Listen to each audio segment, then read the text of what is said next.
Hi, this is Windy G, and I'm going to start my presentation.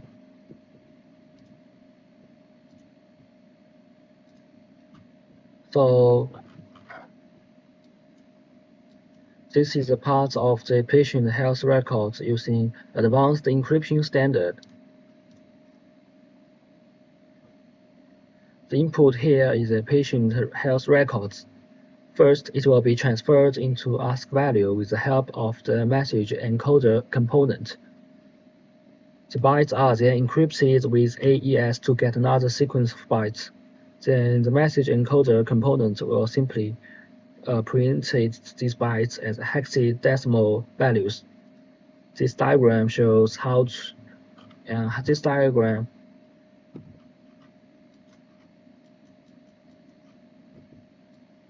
diagram shows how to use PBKDF2 to derive encryption keys from password.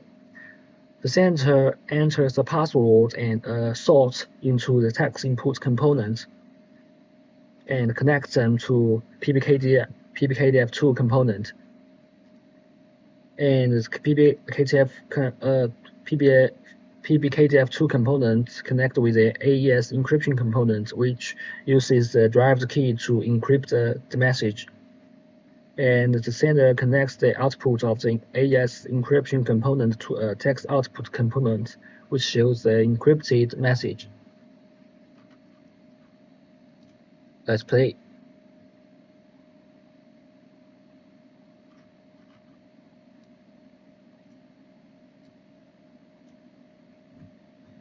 And here is a part of encryption of the sensitive financial EPM and research data using RSA. The RSA key generator allows to enter two prime numbers P and Q as RSA key parameters, and I use the 53 and 59 here. The private key D I choose 23. After encrypting with RSA, the result will be transferred into hexadecimal values and stored in the database.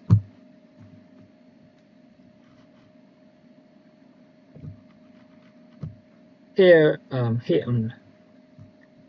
is a short process of generating a secure message sensitization codes using hash method. It can be used in data transfer between different clients. The sender enters the message into a text input component and connects into an HMAC generator component. The sender also generates a secret key using a text component. The text output component will show the MAC code.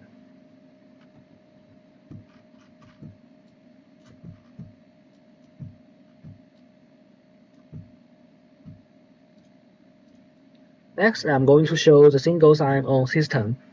This orange part shows user registers in the system. To simplify this process, all the credential and token generated process, I will use AES to encrypt.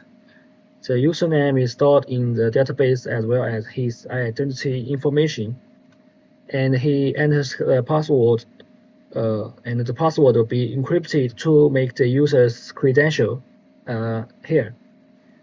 And the username will also be stored. Now the registration process has been completed. We assume that the user is from the financial team, and he logs into the clinic system using his password. And the password will then generate the credential, and also he will enter his username. The SSO system sends an authentication request to the server, includes the credential here. And if the two credentials are the same, then it means it's valid. Also, the username should be the same, and when these two are all valid, then it will be true. It shows that the light is green, so it's valid. and then the SSO server will create a one-time token using one-time password. And this is the token generated, and it will be stored in the user's browser as a proof of the user's authentication. And when the user wants to get financial records stored in the Final Care database,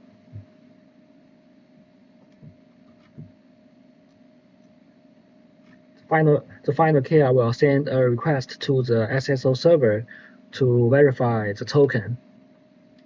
And here he has already got the token.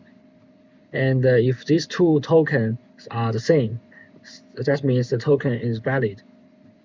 And here I also use a multi-factor authentication to improve the safety. It could be email verification code or user's birthday and so on. To simulate the RBAC function, I use the Boolean input to represent the user's identity. For example, the user is from the financial team, so the Boolean input for financial team equals to true. Other inputs are all false. Only when the token is valid and the identity is financial team, the user can access the financial database.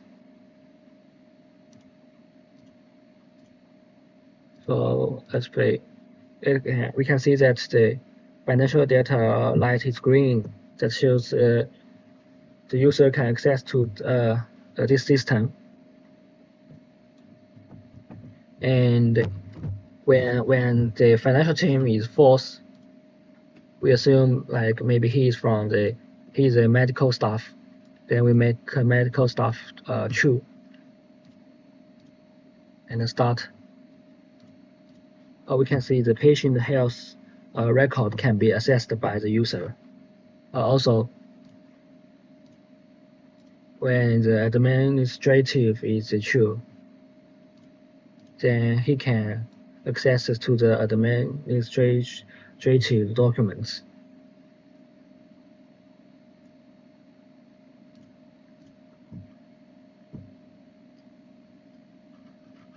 Let's back to this part.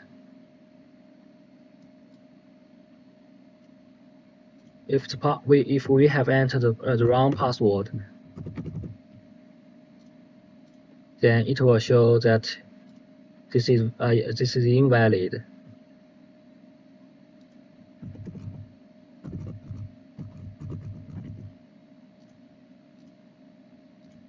And now this is valid.